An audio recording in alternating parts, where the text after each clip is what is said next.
अच्छा, तो इस तरह आप एक टर्म पढ़ते हो हाइड्रोस्कोपिक या हाइग्रोस्कोपिक कंपाउंड्स। ये वो कंपाउंड्स हैं सॉलिड या साल्ट से जो कि मॉइस्चर को एब्जॉर्ब करते हैं और इतनी क्वांटिटी में एब्जॉर्ब करते हैं कि अपने फिजिकल स्टेट को मेंटेन कर सके। तो इनको आप कहते हो हाइग्रोस्कोपिक कंपाउंड्स, यानी कंपाउंड्स एब्जॉर्बिंग मॉइस्चर, लेकिन कितनी क्वांटिटी में? इतनी क्वांटिटी में कि अपने फिजिकल स्टेट को मेंटेन कर सके। Like you know sodium carbonate decahydrated होता है, जिसको आम तौर पे जो है आप कह सकते हो वॉशिंग सोडा। अगर आप इसको हीट करोगे तो upon heating it will lose the water molecule of crystallization and finally you will get anhydrous sodium carbonate. Anhydrous sodium carbonate को आम लैंग्वेज में हम कहते हैं द सोडा ऐश। फिर आप एग्जाम्पल में ले सकते हैं कॉपर सल्फेट पेंटाहाइड्रेटेड होता है। इसको आप हीट करोगे तो it will lose water molecule of crystallization and will convert from blue to white color. एक टर्म होता है डिलिक्विसेंट कंपाउंड्स। डिलिक्विसेंट कंपाउंड्स क्या कंपाउंड्स होते हैं? वो electrolytic compounds which absorb such quantity या amount of moisture that they convert to semi liquid state, यानी अपने स्टेट को ये मेंटेन नहीं रख पाते। लाइक इसका सबसे इम्पोर्टेंट एग्जांपल में आता है NaOH, द कास्टिक सोडा। यहाँ इसकी क्या ज़रूरत है? तो यहाँ इसमें नोट करें कि इन हाइग्रोस्कोपिक कंपाउंड या हाइड्रोस्कोपिक कंपाउंड एक केटाइन होता है और एक होता है एनाइन। तो यू नो पॉजिटिव आयन का साइज कम होता है, नेगेटिव साइज आयन का साइज बड़ा होता है। तो इस वजह से अगर आप इनकी चार्ज डेंसिटी की बात करें तो फिर you may call that cation will have higher charge density than anion. That is the reason the cation is more hydrated compared to the anion. यानी अक्सर MCQs में ये पॉइंट आ जाता है कि किसी हाइग्रोस्कोपिक कंपाउंड में जो वाटर मॉलिक्यूल ऑफ क्रिस्टलाइजेशन है तो किस आयन के साथ ज़्यादा वाटर मॉलिक्यूल्स अटैच होते हैं, केटाइन के साथ या एनाइन, तो जिसकी चार्ज डेंसिटी ज़्यादा होगी। तो ये भी अक्सर एक टर्म आ जाता है। लाइक फर्ज करें ये पेंटाहाइड्रेटेड है, तो इन 5 मोल वाटर में 4 मोल वाटर जो है they are attracted by copper and 1 mole of water is attracted by the sulphate ion. ये आपके साथ चार्ज डेंसिटी का अगला एक एस्पेक्ट आ गया। अब सबसे इंपॉर्टेंट टर्म्स में से एक टर्म है द फेजान्स रूल। तो फेजान्स रूल के मुताबिक फेजान्स रूल कहता है कि a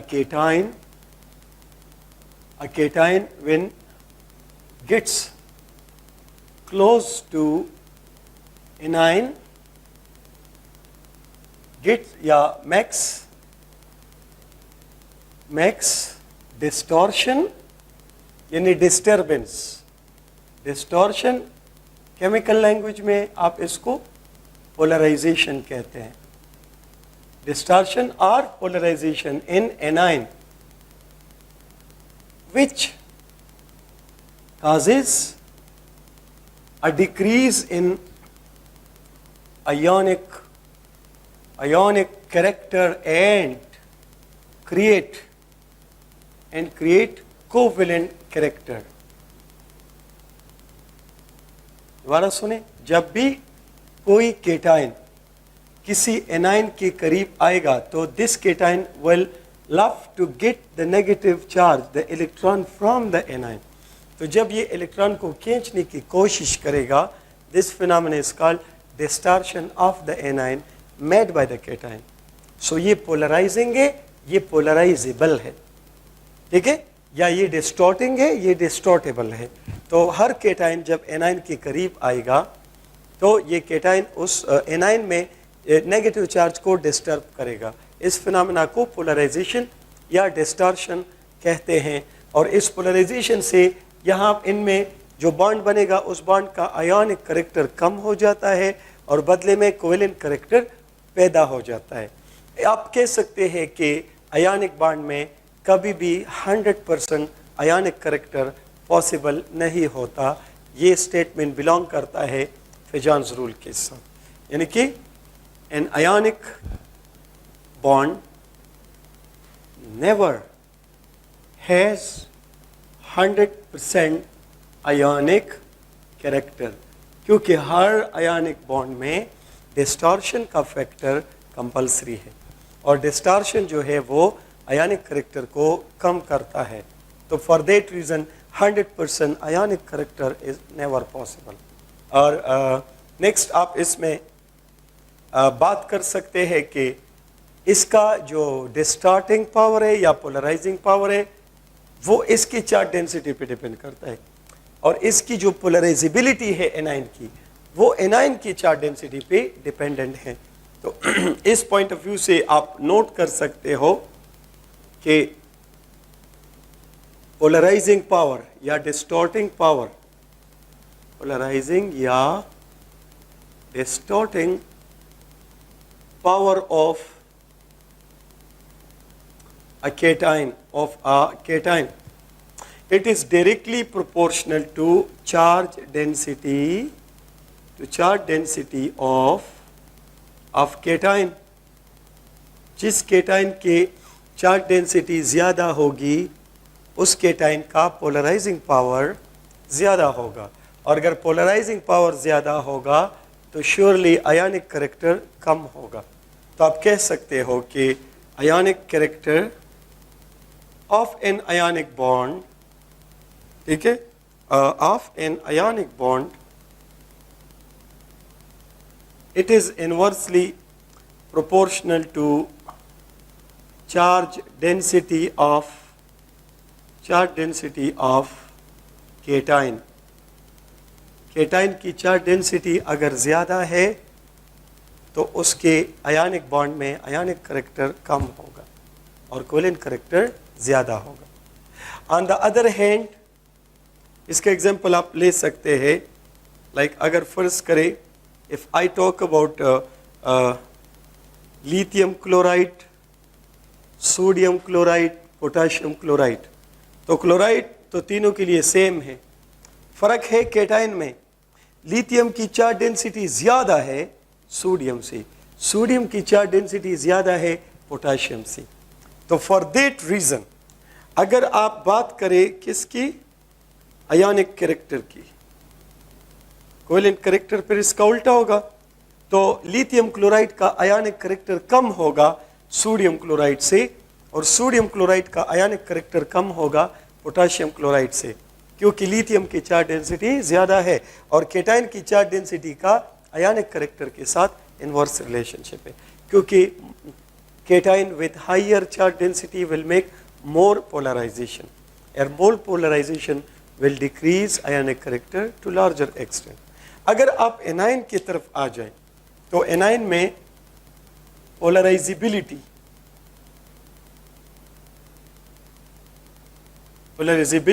ऑफ एनाइन, ठीक है, it is directly proportional to,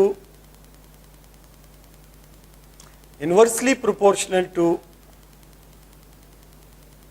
charge density of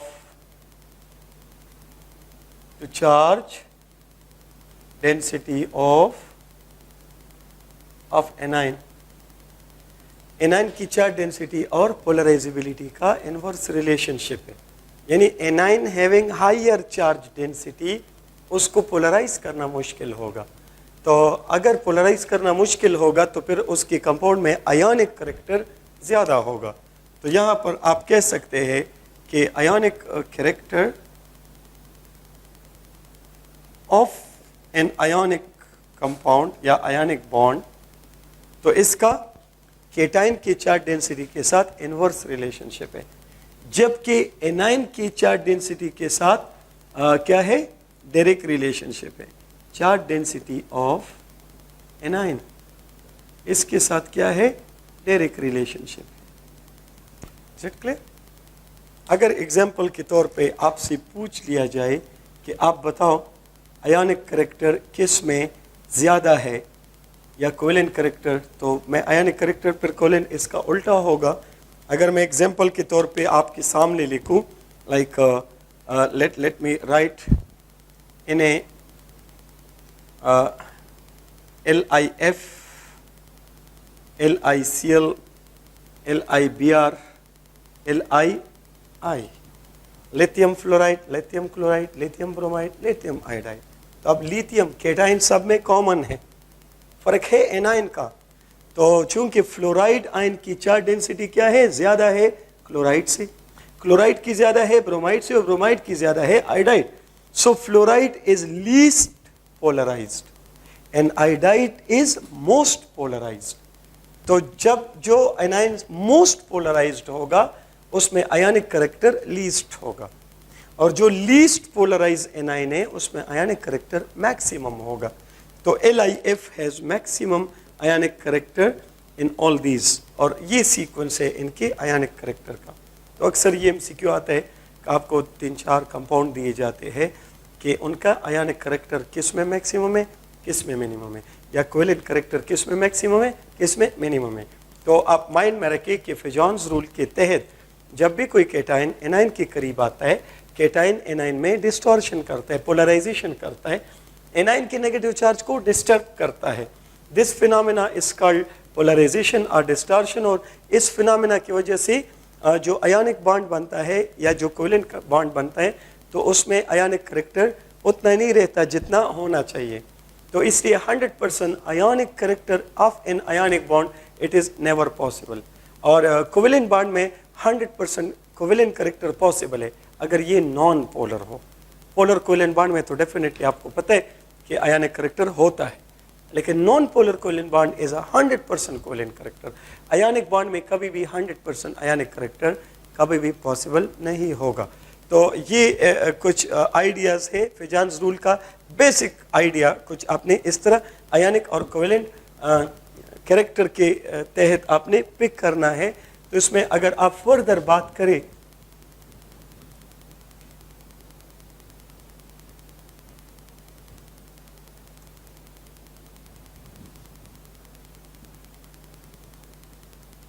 let's move towards the next portion.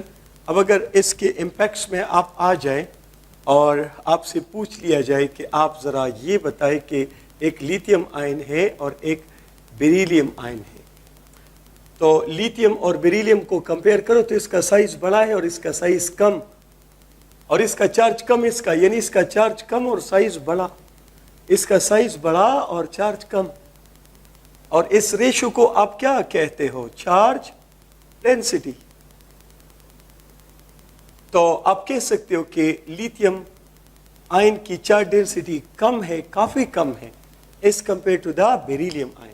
اب بیریلیم آئن کی چارج ڈینسٹی اتنی زیادہ ہے کہ اس کی اکثر کمپاؤنڈ میں آیونک بانڈ نہیں بنتا بلکہ کوولنٹ بانڈ بنتا ہے. یہ اکثر بات پوچھی جاتی ہے کہ کون سا اس بلاک میٹل ہے جس کے میکسیمم کمپاؤنڈ جو ہوتے ہیں ان میں کوولنٹ بانڈ ہوتا ہے، تو دیٹ از بیریلیم. اور وجہ واضح ہے، very high charge density. The Fajans rule will be the reference. تو آپ کہہ سکتے ہو کہ due to very high charge density, due to, بلکہ آپ ایسے لکھو کہ اس beryllium has very high charge density, very high charge density. Thus, according to Fijan's rule,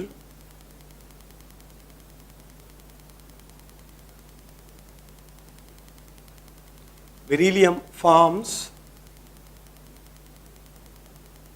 covalent bonds in most of its compounds, not all, most. ठीक है, बास और भी कैल्शियम मैग्नीशियम भी बास कंपाउंड में कोवेलेंट बॉन्ड बना लेते हैं, उनकी चार्ज डेंसिटी भी काफ़ी ज़्यादा है, लेकिन रेयर कंपाउंड में और बेरिलियम के ज़्यादातर कंपाउंड में आपको कोवेलेंट बॉन्ड नज़र आएगा। ये फिजान रूल का एक मेजर एस्पेक्ट आपके सामने आ गया। अब अगर लिथियम की बात करें तो लिथियम जो है इसकी चार्ज डेंसिटी इतनी ज़्यादा नहीं है जितनी बेरिलियम की है। तो लिथियम जो है ये आयनिक बॉन्ड बनाता है अपने कंपाउंड में, रेयर केसेस में कोवेलेंट बॉन्ड बनाएगा, और जब ये आयनिक बॉन्ड बनाएगा तो इसकी ठीक है इसकी चार्ज डेंसिटी भी ग्रुप 1 के लिहाज से इतनी मतलब काफ़ी ज़्यादा है। तो ग्रुप 1 के लिहाज से इसके कंपाउंड में आयनिक करैक्टर काफ़ी कम होता है, लिथियम के कंपाउंड में भी आयनिक करैक्टर काफ़ी कम होता है, लेकिन ये है कि आयनिक बॉन्ड मोस्टली बनाता है। यही वजह है कि इसके कंपाउंड का चूँकि आयनिक करैक्टर बॉन्ड तो आयनिक होता है लेकिन आयनिक करैक्टर काफ़ी कम होता है, तो इसके कंपाउंड का बिहेवियर ग्रुप 1 के बाकी एलिमेंट के कंपाउंड से डिफरेंट होता है, बल्कि इसके कंपाउंड का बिहेवियर ज़्यादातर ग्रुप 2 के कंपाउंड, स्पेशली मैग्नीशियम डायगोनल है, मैग्नीशियम के कंपाउंड के साथ इसके ज़्यादातर कंपाउंड की बिहेवियर का मैचिंग होता है। तो ये अगला एक इसका एस्पेक्ट है। इसी तरह इन कंपैरिजन अगर आप कंपेयर करो प्लम्बस आयन और प्लम्बिक आयन, प्लम्बस प्लम्बिक, तो आप देख रहे हो मैंने बताया था कि जब केटाइन का पॉजिटिव चार्ज बढ़ेगा तो साइज कम होगा, तो इसका साइज बड़ा, इसका साइज कम, इसका चार्ज कम साइज बड़ा, इसका चार्ज ज़्यादा और साइज कम। तो किसकी चार्ज डेंसिटी बहुत ज़्यादा हो गई, तो यू सी के प्लम्बस की चार्ज डेंसिटी बहुत कम है as compared to charge density of plumbic ion. यही वजह है कि it mostly forms ionic bonds और it mostly forms what bond? Covalent bonds. Like for example, अगर मैं प्लम्बस क्लोराइड और प्लम्बिक क्लोराइड लूँ तो फिजान्स रूल के तहत प्लम्बिक आयन की चार्ज डेंसिटी काफ़ी ज़्यादा है, इसलिए यहाँ कोवेलेंट बॉन्ड है। यहाँ प्लम्बस की चार्ज डेंसिटी इतनी ज़्यादा नहीं है, तो इसमें कोवेलेंट करैक्टर होता है लेकिन बॉन्ड आयनिक होता है, यानी कि this is a giant ionic cluster. This is a giant ionic cluster। जबकि अगर आप इसकी बात करो तो ये कोवेलेंटली बॉन्डेड होता है और covalently bonded atom mostly hybridize होता है, तो यहाँ पर sp3 हाइब्रिडाइजेशन है। लेकिन आयनिक बॉन्ड जब कोई एटम आयनिक बॉन्ड बनाएगा तब इसमें हाइब्रिडाइजेशन नहीं होता, क्योंकि हाइब्रिडाइजेशन में ऑर्बिटल ओवरलैप कंसेप्ट होता है। तो ये हाइब्रिडाइजेशन का कंसेप्ट यहाँ अप्लाई नहीं होगा क्योंकि यहाँ आयनिक बॉन्ड है, अलबत्ता यहाँ कोवेलेंट बॉन्ड है तो यहाँ अप्लाई हो सकता है। ठीक है, तो ये एक और एस्पेक्ट है आपके पास फिजान्स रूल के, ये मेजर हाईलाइटेड पॉइंट्स है फिजान्स रूल और उसके एस्पेक्ट्स के। नेक्स्ट वन इज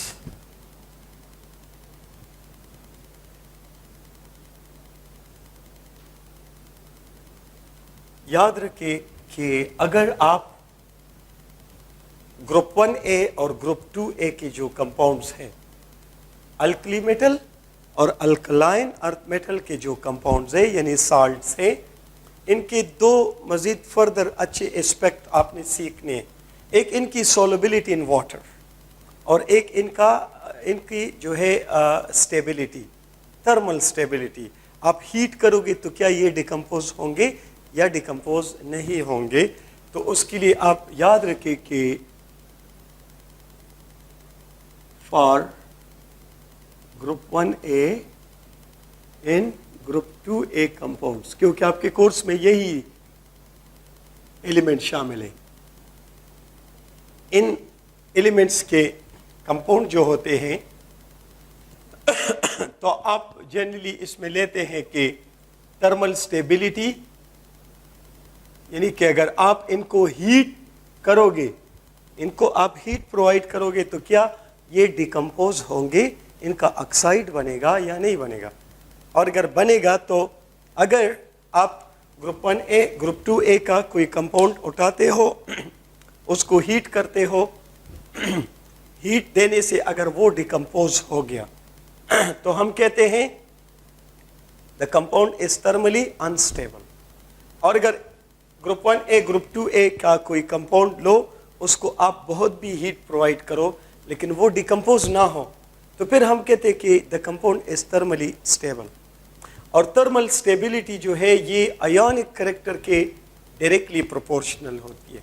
तो thermal stability it is directly proportional to what? To ionic character. और फेजान रूल में आपने पढ़ लिया आयोनिक कैरेक्टर के बारे में कि आयोनिक कैरेक्टर जो है दो फैक्टर पे डिपेंड करता है, केटाइन की चार्ज डेंसिटी पे और एनाइन की चार्ज डेंसिटी पे। लेकिन यहाँ मैंने क्या लिखा है? Group 1A group 2A। तो group 1A group 2A metal है, यानी इस वक्त हम सिर्फ केटाइन को फोकस कर रहे हैं। तो आपने ग्रुप जो सॉल्ट्स है उनमें केटाइन का डिफरेंस दिमाग में रखना है, तो तब आप जाके इसकी थर्मल स्टेबिलिटी का आइडिया यहाँ से दे सकोगे। Thermal stability of this compound is directly proportional to the ionic character। आप डाउन द ग्रुप आओगे तो आयोनिक कैरेक्टर बढ़ेगा, आयोनिक कैरेक्टर अगर बढ़ेगा तो थर्मल स्टेबिलिटी भी बढ़ेगी। लेकिन अगर आप लेफ्ट टू राइट जाओगे तो आयोनिक कैरेक्टर क्या होगा? कम। और आयोनिक कैरेक्टर अगर कम होगा तो थर्मल स्टेबिलिटी भी कम होगी।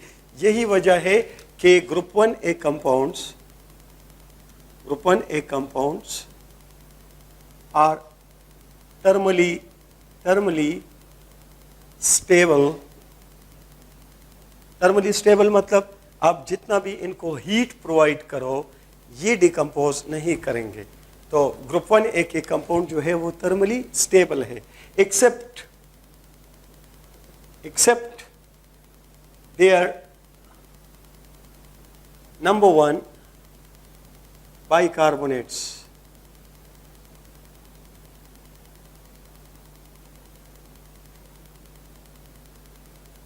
and except their nitrates, ठीक है?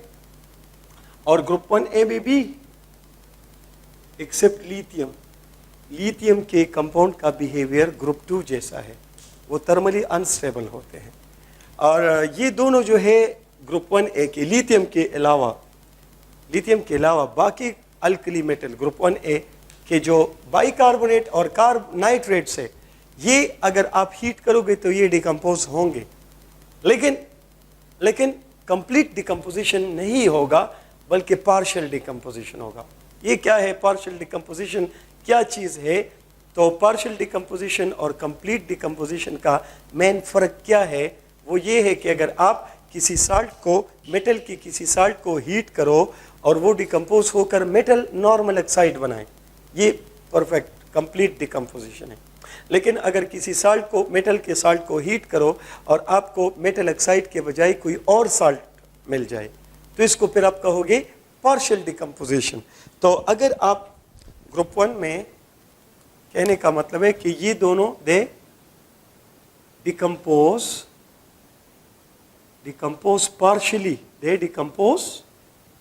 partially to carbonates and nitrites। इसका मतलब है कि the carbonates and the nitrates of group 1A elements are more stable as compared to their bicarbonates and their nitrates।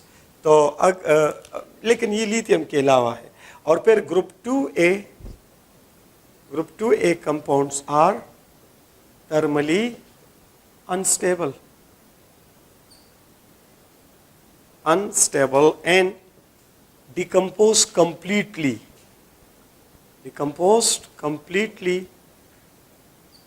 to their oxide,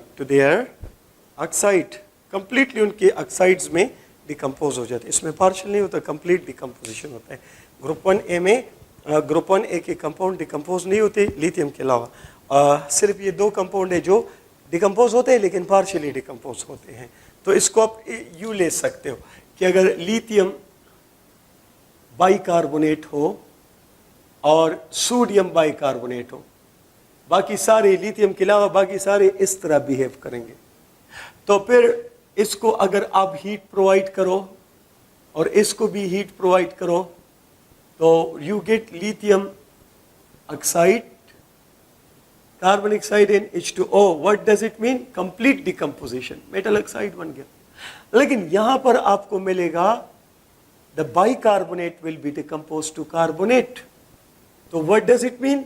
one salt converted to other salt, less stable to more stable, we call it partial decomposition.